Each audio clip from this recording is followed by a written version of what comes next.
Καταιγιστικές, φίλοι και φίλες, ραγδαίες πραγματικά είναι οι εξελίξεις στο κόμμα της Νέας Δημοκρατίας. Ο Κυριάκος Μητσοτάκης διέγραψε τον Αντώνη Σαμαρά από το κόμμα της Νέας Δημοκρατίας μετά από συνέντευξη του Αντώνη Σαμαρά στο Βήμα της Κυριακής.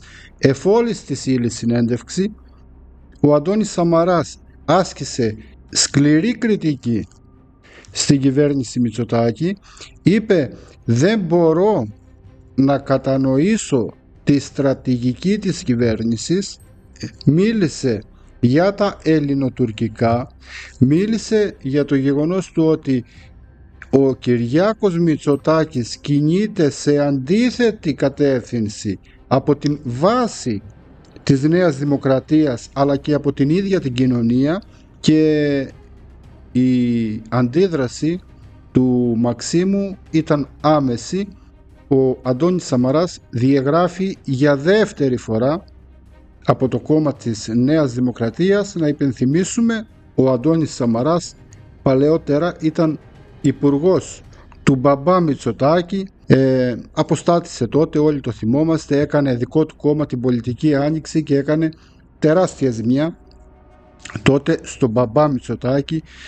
Του πήρε πολλούς ψήφους και του στοίχησε την πρωθυπουργία τότε.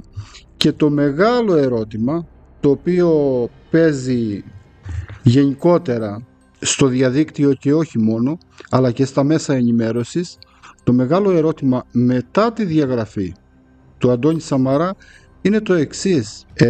Αυτή τη φορά, στο σήμερα πλέον, ποια θα είναι η αντίδραση του Αντώνη του Σαμαρά? Θα είναι μια αντίδραση όπως αντέδρασε και στο παρελθόν με τον μπαμπά Μητσοτάκη?